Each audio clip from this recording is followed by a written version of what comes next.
Calvin T. Mann, leading EMIY, served over 20,000 youth through speaking, coaching, and mentoring. He has inspired us for years. Welcome to EMIY TV Podcast with your host, Calvin T. Mann, the Encourager. What up? What's going on? How's today? What's the day looking like? What is it going to be? What's up, Brother Dave? Brother L? So what's happening? Man, just coming to you live from the abode. Right? And so today we're going to talk about something that the music is about, and that's putting your family first, right? Today we're going to just talk about why this is important, right? It went down this week, right? And the song says, "Let's start this game over, back to the way things were." It's all about the kids, so put your family first. And what has happened is that um, that's not the case, right? We move away from, right? We think by giving these materialistic things and those things that somehow that's putting the family first. And it's really the furthest thing from the truth, right? Because Dave, you and I both know, right? We're dealing with a number of issues, uh, just on the parenting front. Mm-hmm. Um, when you say two parents are better than one, you get objection. Mm-hmm.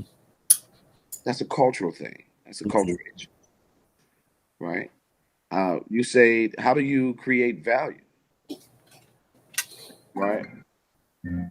How do you create value?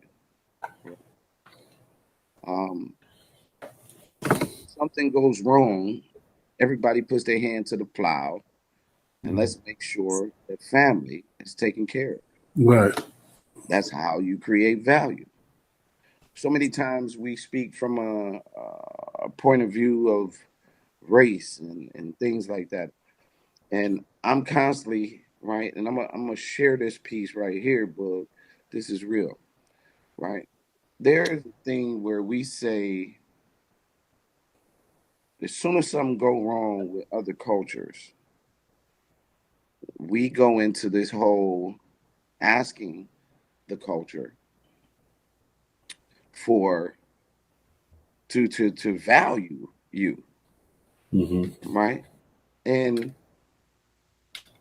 when something happens, like I see my man to ferry them out, something happen, and they go out and they're in the community, and he doing his thing and bringing light and helping get people off the streets. And I've been out there a couple times with him, and to see them work and see his passion about it, right?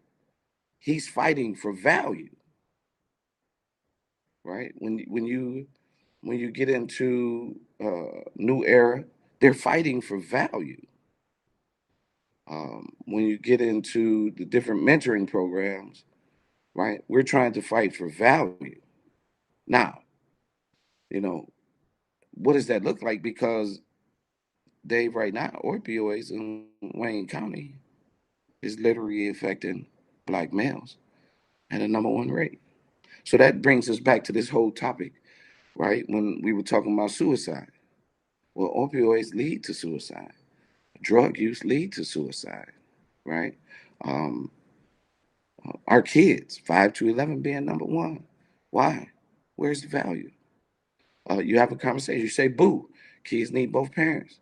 Oh, they don't need, and they not if they ain't healthy and they don't come around. You speaking from an area. right? And just because you got two parents, don't make you right, and don't make you know what I mean. Like that's devaluing the family. And so therefore, right, and I really hate to say this, right, I really do, but honestly, why value, right? Because you got to put your family first, right? It's just so important.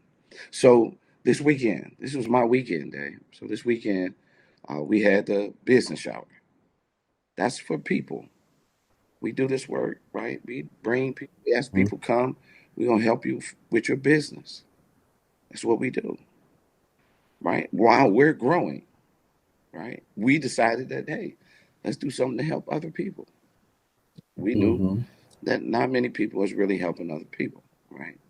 And Mhm. if they are, it comes with a certain criteria. We just said, hey, we're gonna take you from level 1 to level 5. You going with us? We hopefully you buy in and help. But what do you see? Mhm. We saw some of the same things that keep us in this predicament. A lot of individualism. It's very, Mhm. very, very heartbreaking, Mhm. right? And um, it's tough. Um, it's very, very tough on on us. It's very, very tough, right? When you see the boys and we walk in and we know, and there's some limitations, right? But the whole putting your family first concept was on display this weekend. So we did the business shower. Then we had the networking, right? I love Mhm. networking. A couple people brought, but a lot of people, nah, right? I'm straight, you know, Mhm. not mad at them, right? We had a great meeting. Then we went into the networking and we had great networking, Mhm. right? One young lady stayed till late that night. See, so then, she joined, right? Because I could see the value, right? And so then we went to my brother-in-law's birthday party. Then my brother flew in, and we went over to my brother's house because my brother's in because he's getting acknowledged on Sunday. Mhm. So that was our day Saturday. We drove in, and when we got to my brother's house, right, feeling good, tequila in the system, laugh, talk, we cracking jokes, and I come in, let's do the push-up challenge, right? And so what happened? It was an atmosphere for which we grew up in. See, having all them brothers, that's how we grew up, challenging each other. Mhm. That's our communication, snapping and challenging each other, right? Oh, you can't do this. Oh man, you can't. That's our brother, right? You can't go here, right? And so this is our love language, challenging each other. But we're very Mhm. concerned about each other, Mhm. right? My brother Corn always talking about health. My brother Kalon always preaching about the Lord. My brother Carl always talking about the Lord and housing and right. You got to do right, right? This is what we did. My brother Cream always talk about music, right? This is what we do, Mhm. right? And this is how we grew up, right? And we got some mishaps, but the one thing you can't take away from us, and I share this is the high school that acknowledged my brother. My uncle was an All American at Ferndale High School. He played against Dave DeBuscher. My uncle, Mhm. That was. Mhm. right? My uncle Truman and my uncle Curtis led Ferndale to two state championships. Ferndale has not been to a state championship since. Mhm. My uncle Don, my uncle Eddie, my uncle Dwayne, my uncle Don was All American in football, and they won the state championship in 1972. My Mhm. uncle Don played in probably the best high school game, they say, between Ferndale and Persian in 1971. Mhm. All right. My great grandfather was the first pastor on television in Canada. Both of my grandfathers got together and built a church on 7 Mile in Greenfield. See, my dad was a gospel pioneer. My mom used to help prostitutes and other people and find housing and do things. So for us, this is what was natural to us. Right. So for me, doing this work, doing what we do, right, I got a good glimpse. My nieces and nephews were there. My cousin DJ, associate head coach at Michigan State. My cousin Jared, first team, all Big Ten at Penn State, back to back. My brother, unbelievable character, coaching, the whole nine. He coaches at Missouri, right? Well, how do we get there? So when they gave him the mic, Dave, they gave him the mic. Mhm. He said, Mhm. I'm only here because you see these men up here. These are my brothers and the other men in the building who helped. And he cited the various areas where men were in his life. Mhm. See, that led to a photograph with the former athletic director that changed my life. His son, Alvin, who played for me, wanted to get a picture of all these men. So my Uncle Eddie was in the building, right? My Uncle Don. We all stood down. They took a picture from up top,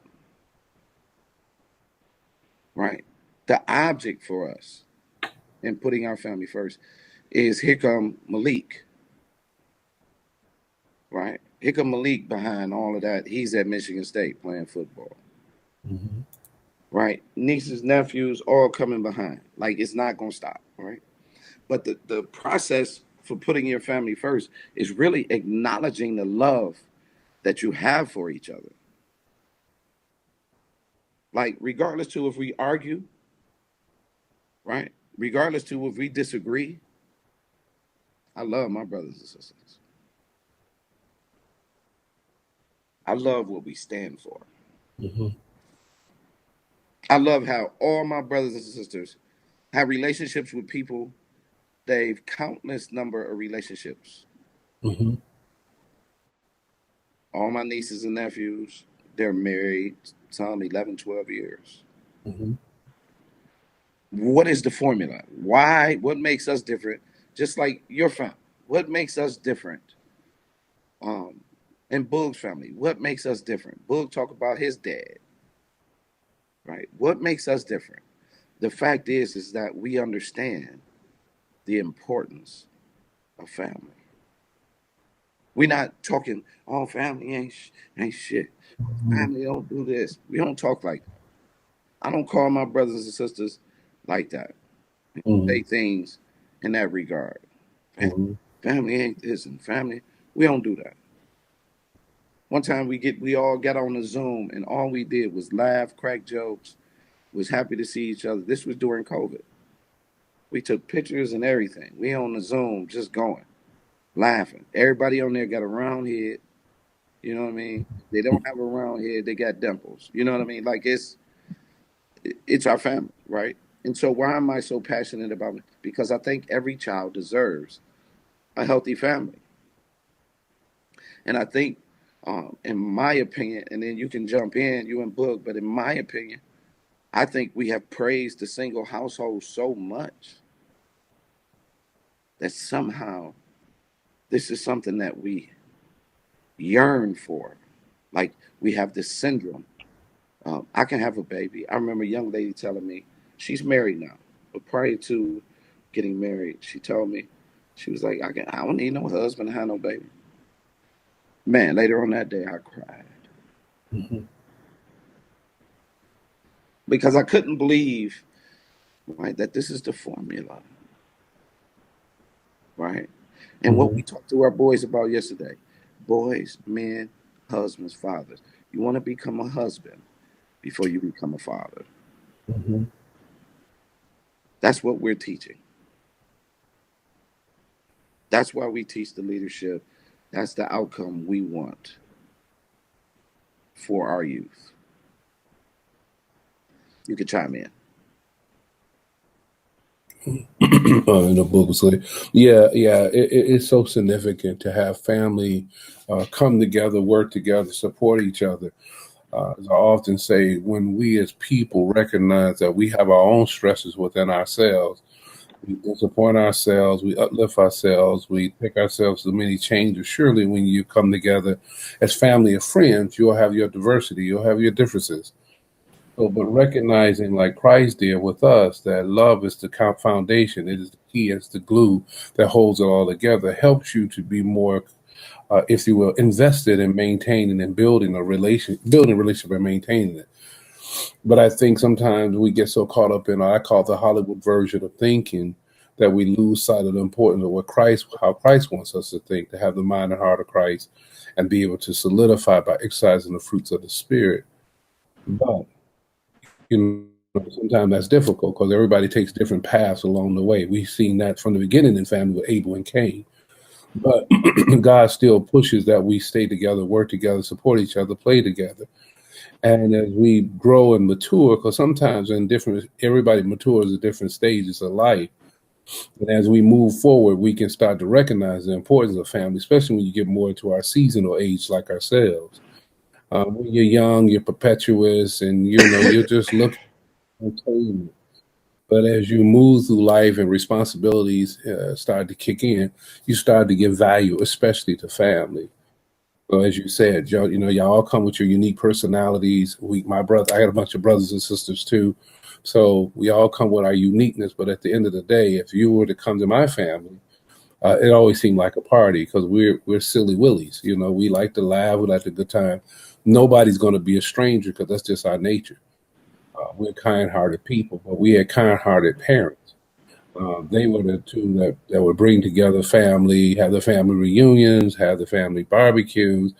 And, as each generation move along, if they didn't take heed to that value, well, I would say more so take heed to the work that goes involved in it. Because sometimes when we're being entertained, we don't entertain the fact that it's a lot of work in bringing families together, having barbecues and dinners and holiday events. So sometimes the tradition don't carry on, but what I do believe carries on is the love for each other.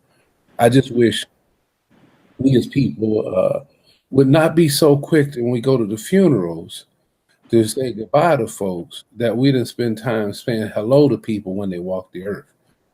We all seem to come together, and then we say, "Hey, we got to stop meeting like this. We gotta catch up." And you say, "Okay, let's do that." And then we start making the phone calls. There's no catch up because they don't even pick up. So that's the sadness of it all. There's no need to go into the person to give them their roses when they lay there and their spirit is not there. Give people their roses while they walk.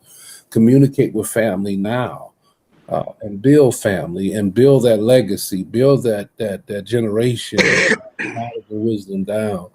So I think family is so significant. And as you said about some of these sidebar events, drugs and suicide and things that happen.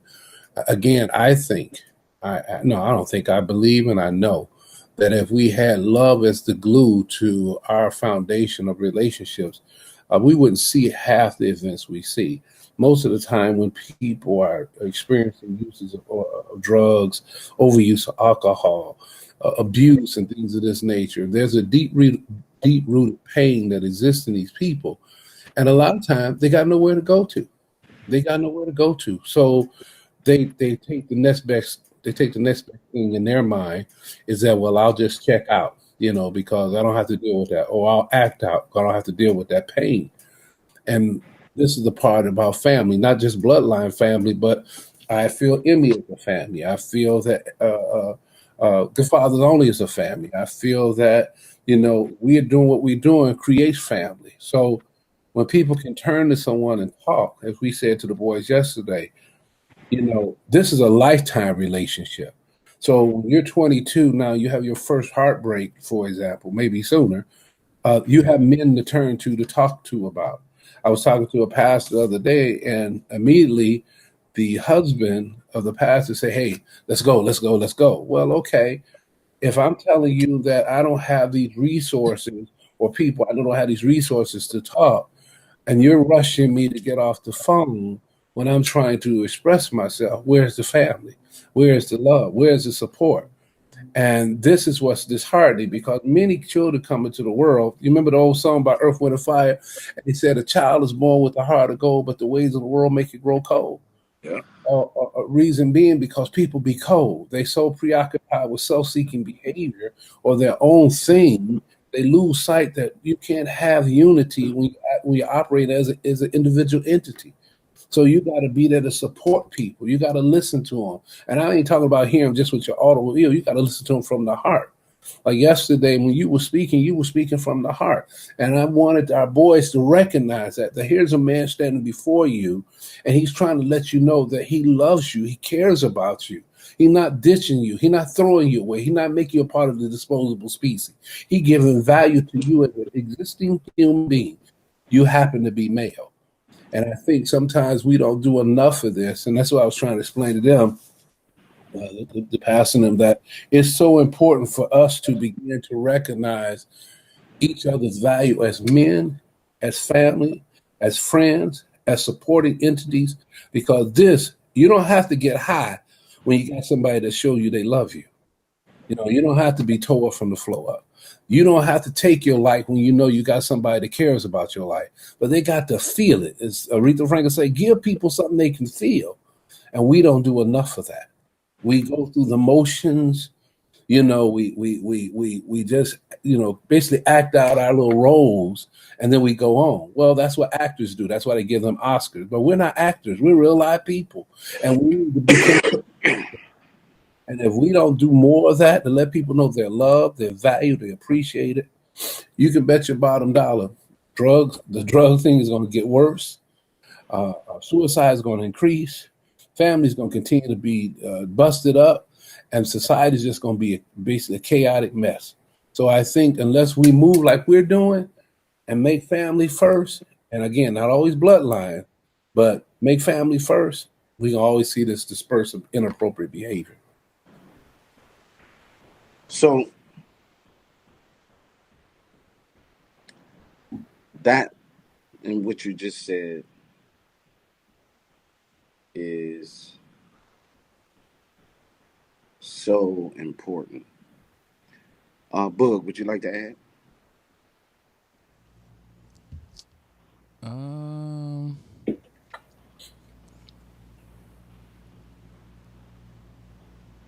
yeah, I don't really have nothing to add at this point. I think y'all making some good points. Okay. I'm soaking it in. Okay. So a few years back, I did this thing called the 10 Black Commandments, right? 10 Black Commandments, right? It was then because I'm of the super PAC, I did uh, 10 ways to raise your family, right? Better, right? Um, we, when you see the dynamic around the very people we're talking about, the male, we're just talking about the male. We already see because the male is so in trouble, that puts everyone in trouble. And we neglect this. We think automatically a man is supposed to do this without ever being taught, without having access. You know, my man said something yesterday. He dealing with a different demographic, a kid, right? But he said something yesterday, and I said, if only it was that easy. That we say these things, and you don't know my pain threshold. You don't know what I've gone through to really be inside. Like for a man, and I'm sure we all can attest to this, for a man to be in his child's life when he's not married, right? That's a battle that's unseen. That's a major battle. But why?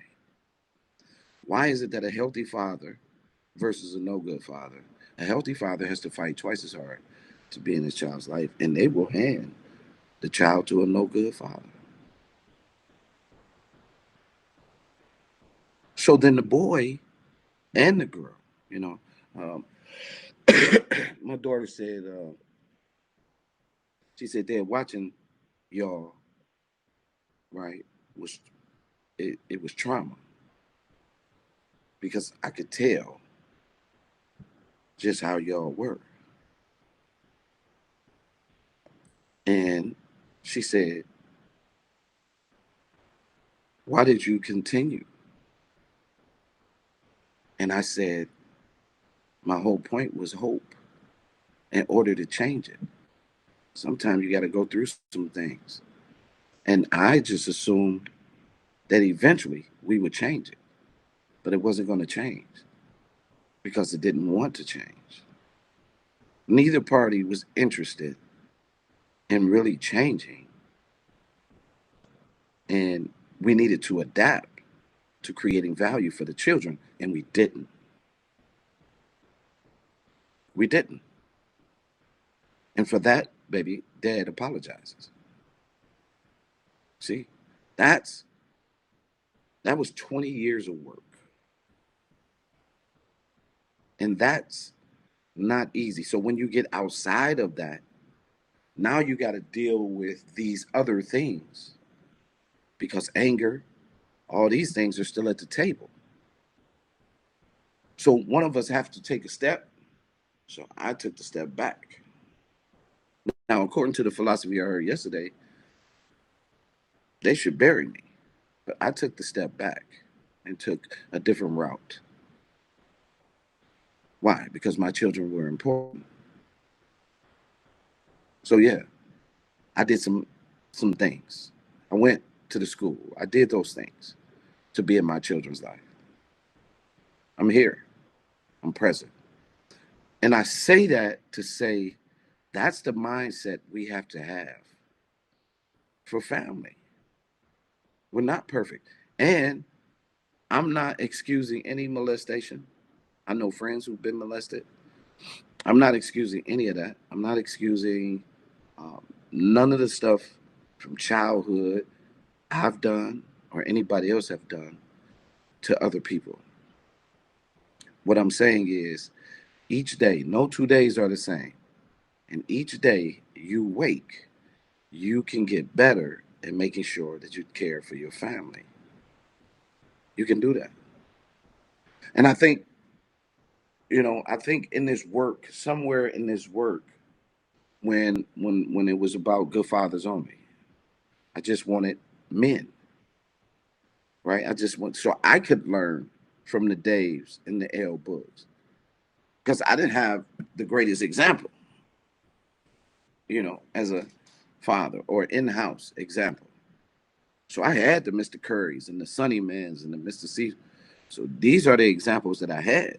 So for me, when Good Fathers Only was coming up, I was just looking for men who saw themselves as good fathers. And then if that was the case, I could hang out with you and I could learn from you. Why? Because my mantra is putting your family first. Even in the video, strategically, we shot from the porch where 216 bodies came out of that house. So my point is, Dave, we have to do a significant job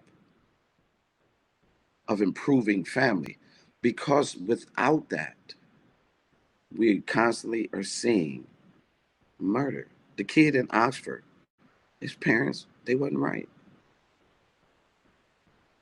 They wasn't right. So now they all incarcerated, right? We have to do a better job of parenting. We have to do a better job of loving one another, as you say.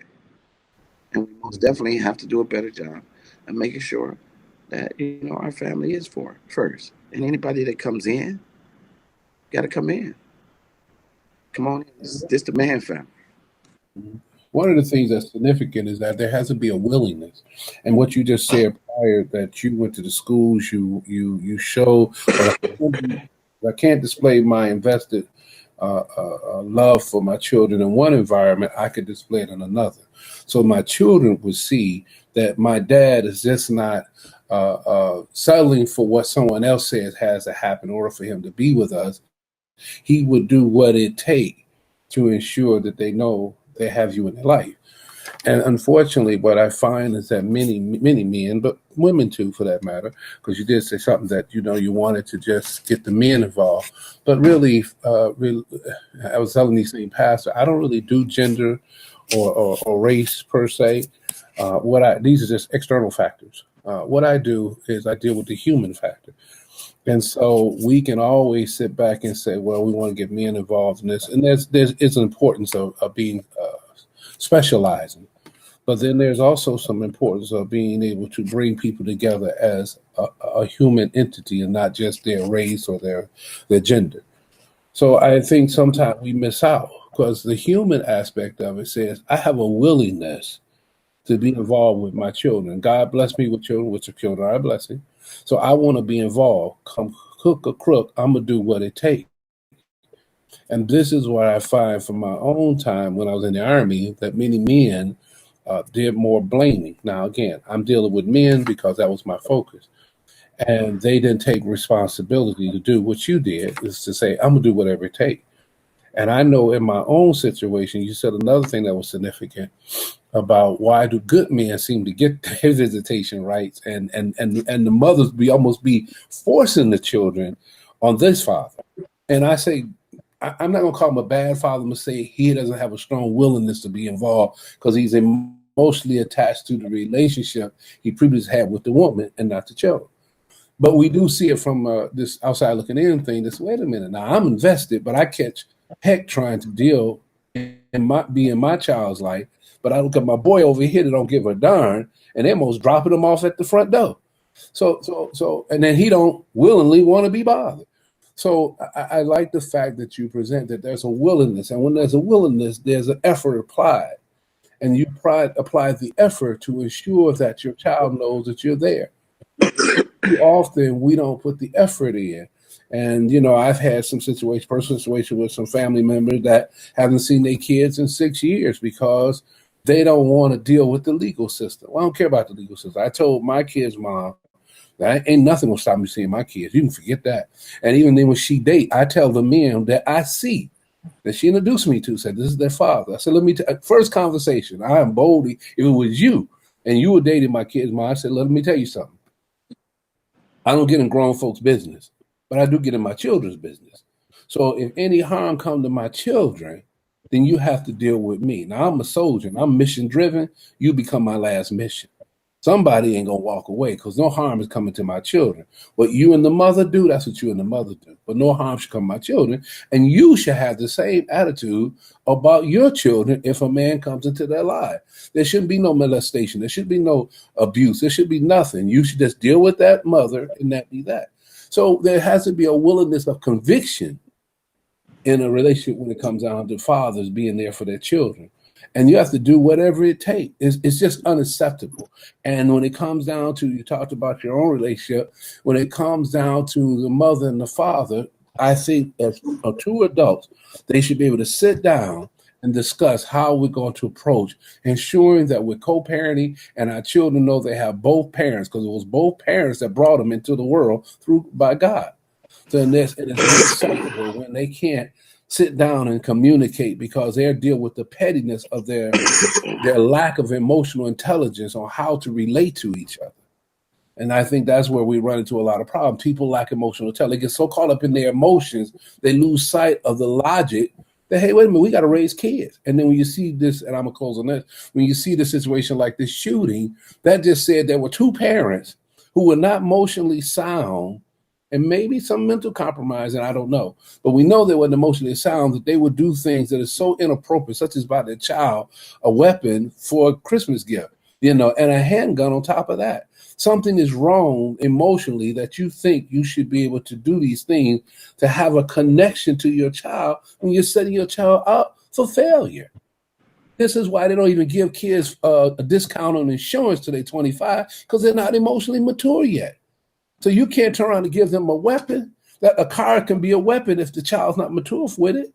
So you can't give them a weapon and think, oh, this is what you need to do, blah, blah, blah, because you see the activities going on in the world. That's not how you do business. So there's so many things involved with us having to be accountable, responsible.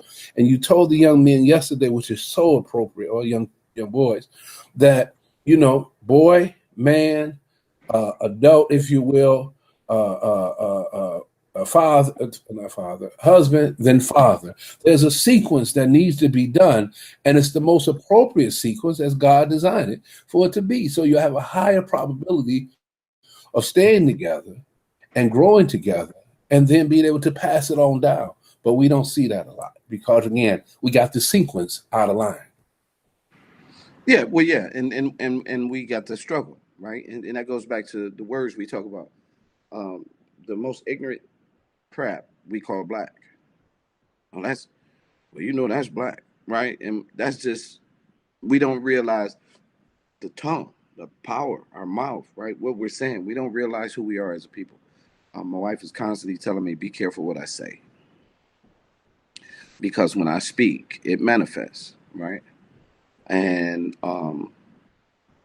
it's it's true. We all have to be careful, right? But just like that Proverbs 18:20, the fruit of the belly. That's where I'm at, right?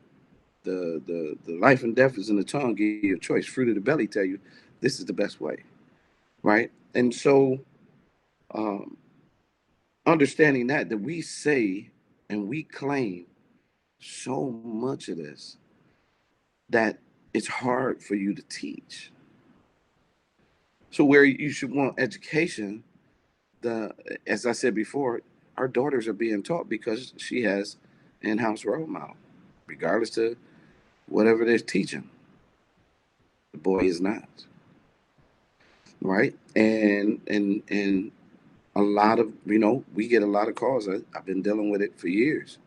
Get a lot of calls from a lot of men who are 10 seconds away from murder just to see their child. And you got to talk them down, right? And the uptick on fathers' involvement, 1% in the 80s to 8% now and growing, right? And so that's just from that perspective. Uh, this is my child. No, it was my seed. No, this is my child. If you don't cultivate the relationship with the mother, it's very difficult to have the relationship with the child.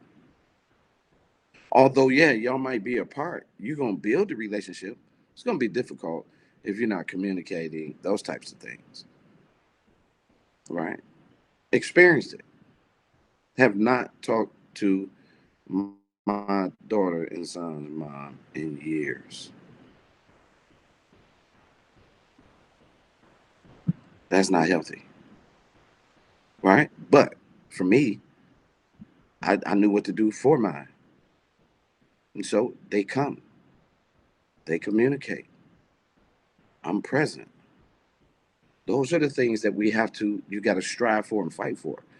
Um, Again, it's easy to say when you got your kids done grew up, right? They healthy. It's easy for you to say what another man needs to do when you haven't been through it. It's easy to look at the process, and say, man, ain't shit, right? Because you're helping the system, right? We don't speak life over boys, concern, but all the negative talk, oh, he bad, he just like his daddy, all of that. Boys grow up with that. That's not putting him first. That's using the words to harm him. Yesterday, I said to the boys, Can't is a coward that never tries. Can't is a coward that never tries. Period. We have no choice but to try and do the things that we need to do. And that's important. And as fathers and as family people, and the importance, like I'll give you the ones. Uh, That I'll give you the ones that, to be honest with you, that really is significant. Everybody says it's not true, but video gaming is a violent teacher. Anything media that we're addicted to, from these phones, computers, the whole nine, it has an addictive nature. Cognitively, it impacts. Allowing him to just grow up and do those things doesn't help him, right? Because what is he prepared for a relationship, right? Oh no, you go ahead, I'm gonna play this game, right? Two, the impact of understanding how important the biological father is. Biological father set the reading standards, language, because we don't baby talk. Three, right? Turn the hearts of the children to the father. That was the last thing, Malachi 4 and 6. Everybody always want to quote, but the last message before the New Testament was turn the hearts of the children to the father.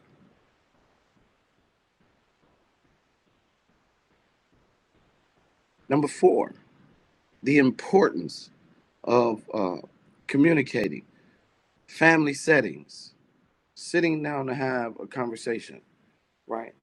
The child being able to come and communicate with you. Um, um, Man, I mean, it's just so important, right? Because that's how you build a relationship, right? Um, Being able to have those conversations and being able to answer for them. Uh, Six, uh, kids need both parents, and y'all gotta communicate, right? Y'all must most definitely must communicate, right? Seven, teach money.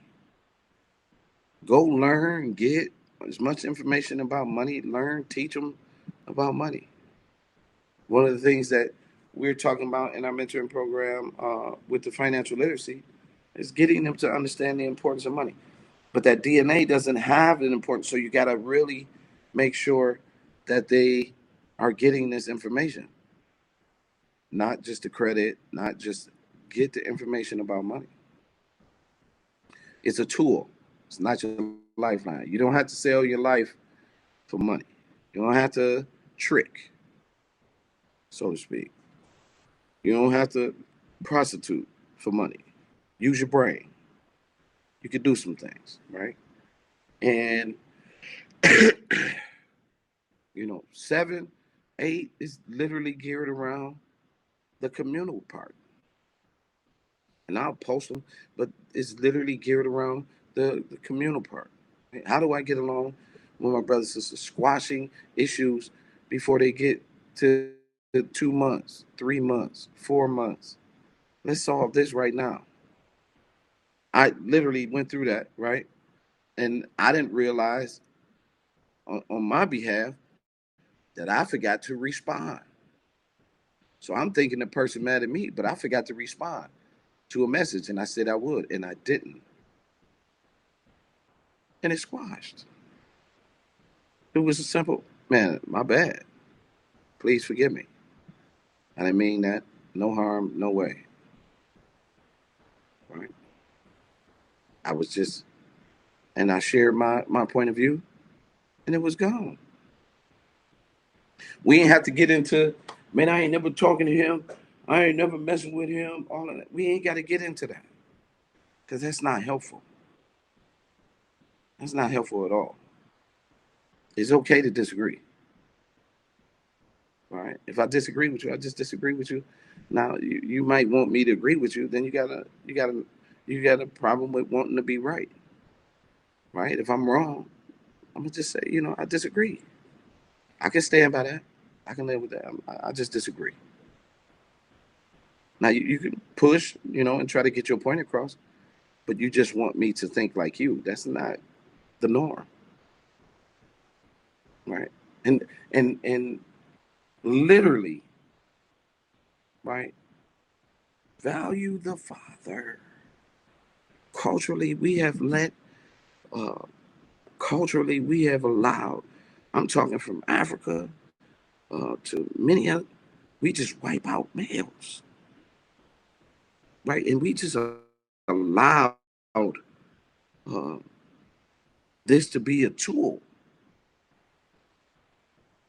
and so kids grow up without dads. That's detrimental. Got to take better care of yourself so you can be around, just like I do. I got to do better, right? But we got to most definitely understand the essence of putting your family first. It takes work, communication, and it also, Dave, and I'm clear on this one, it takes touch. Sometimes you just got to hug your cousin because they haven't been touched, they haven't been hugged, they they they don't know. Sometimes you got to pull them in and put your arm around them because they got this whole opinion about you, and you've grown, changed, you completely different. And sometimes you got to take leadership and showing them, right? Because touches, touch and hugging. I mean, they got hug lounges, man, where people go, cuddle lounges. People go pay to be cuddled. Oh yeah. Oh yeah. Yeah. Yeah. Yeah. And all these things you speak on again, it's about educating. It doesn't matter how, as old saying go, you can take a horse to the water, but you can't make him drink. None of this is relevant unless people have a willing heart. It's just like, when Christ said, it's not my will, be your will. See, when we begin to walk in the will of God, which is the primary thing, love God and then love your neighbors as yourself, this doesn't become very complex. At that point, you begin to build, you begin to develop. And again, as I tell my folks at my church, look, no one will ever convince me, never, ever, till I transition back to God, that love is not the glue. And it's ironic. God did not give the definition of love in the Old Testament. He didn't break it down, but he gave it to Paul, who was crucifying all his folks. He gave the message to Paul. In this conversation, it was Paul and Luke could not understand how Paul could be so caring for these Roman people. And Paul went to break down what love is. And it started off with the first word, love is patience. See, God is patient with us. We have to be patient with each other. And as you said, someone didn't get the call. Well, again, a willing heart. My bad, I missed it. You humbled yourself to maintain that communication. And we have to be humbling to each other. As I told my son, we have to acknowledge that we're men. But I always say acknowledge people as people. When you begin to acknowledge people as just human beings, then you can treat them accordingly because you don't get too wrapped around the axle. See, to me, the external factor dictates our internal stability. But when we start to put these things in perspective, we begin to come closer, we become united. So again, just because you're a man, external factor, I ain't gonna hug you, dude. I ain't no punk. You know what I'm saying? You got this distorted. This ain't got nothing to do with that. And I ain't gonna tell you I love you. I ain't no punk. Man, you got this distorted. See, because you got all these external factors telling you how to regulate your life. When, as you said, there's been statistics, research done and statistics validated that a child cannot live without touch when it's born. You leave that child without touch for a certain amount of time, the child could die. Touch is so important. Communicating, letting people know they have value is so important.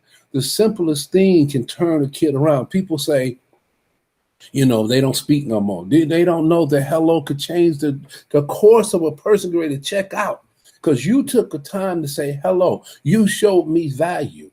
Power, as you said, life and death is in the power of the tongue. You showed me value, and it curtailed that decision that he was getting ready to go home and check out.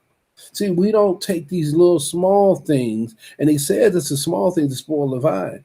It also says that do not discount humble beginning. These things of humility helps people feel connected, feel valued.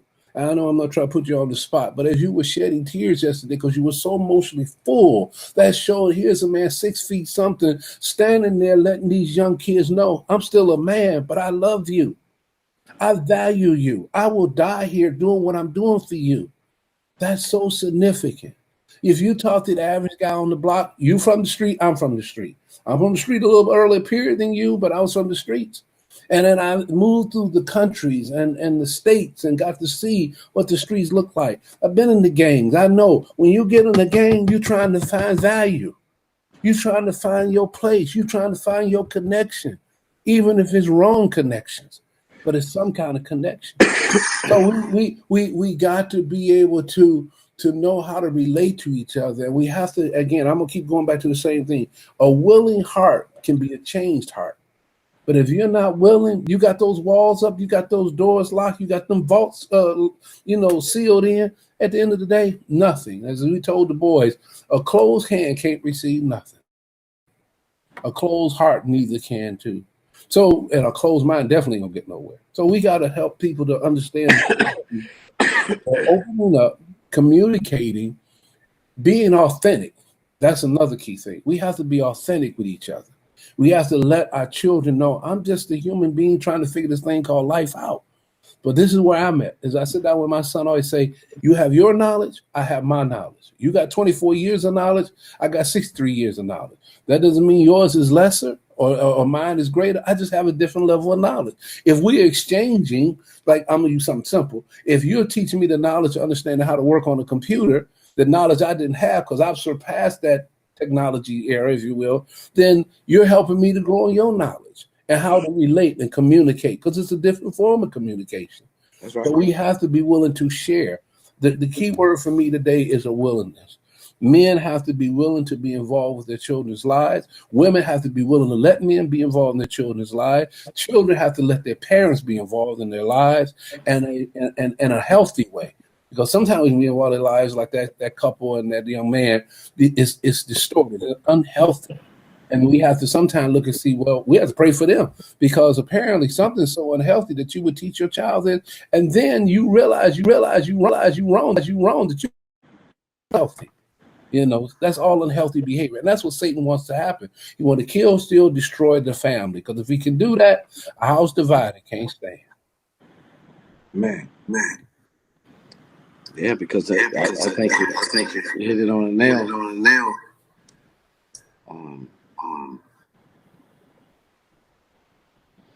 That whole dynamic. I got an echo.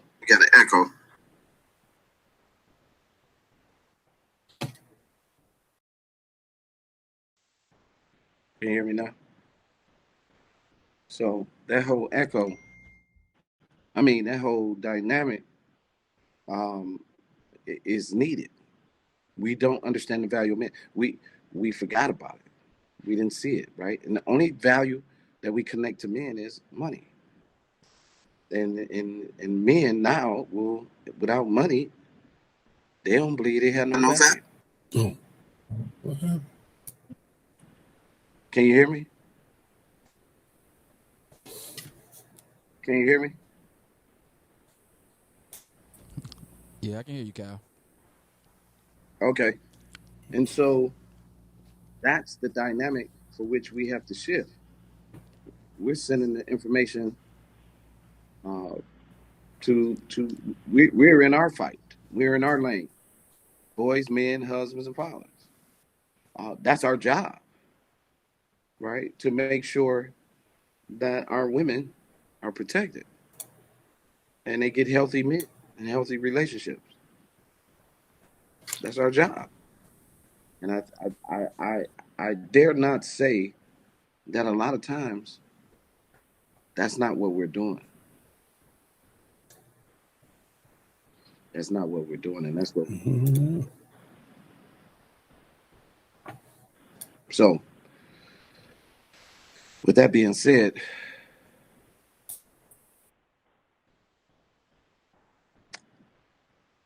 I want everybody to take away from today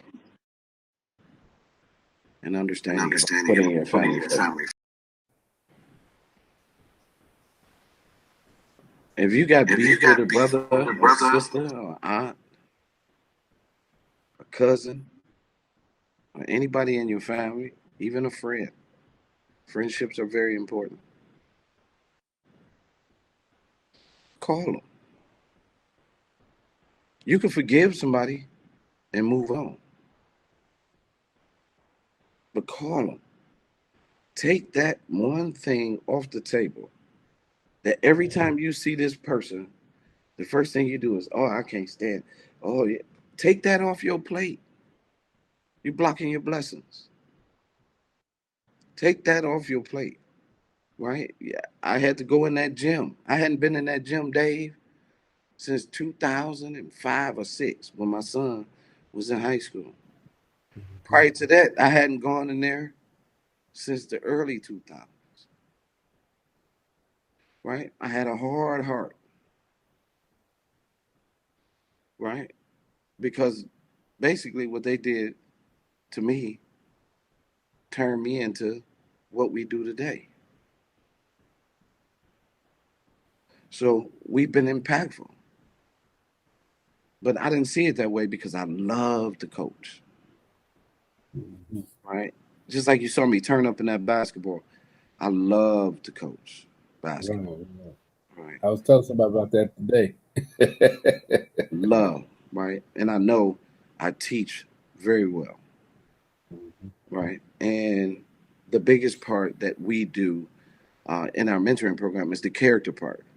That's the part that when our kids hit the next level, their character, their leadership, all of that is intact.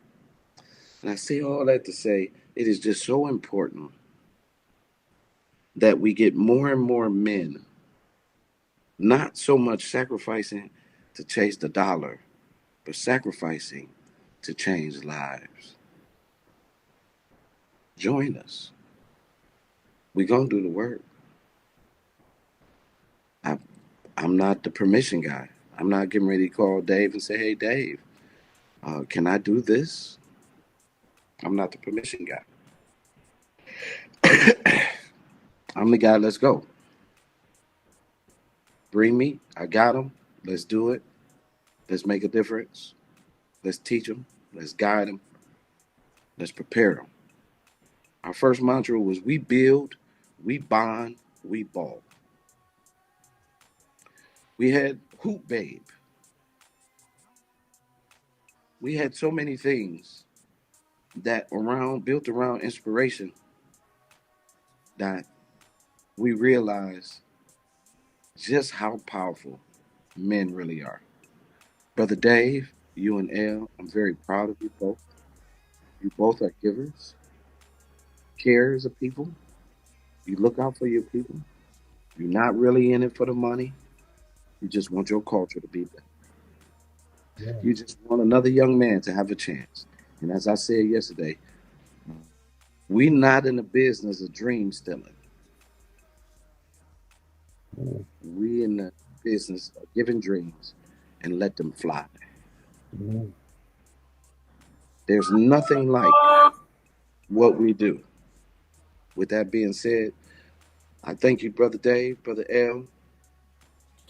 My name is Calvin Mann, President and founder of Encourage Me I'm Young and Good Fathers Only, and Emmy Apparel and swag.com, standingwithanawesomegod.com, right? TheGoodFathersOnly.com, right? And music and life. Support us, donate to us, or come and help mentor some kids. Yeah. Peace. Yeah.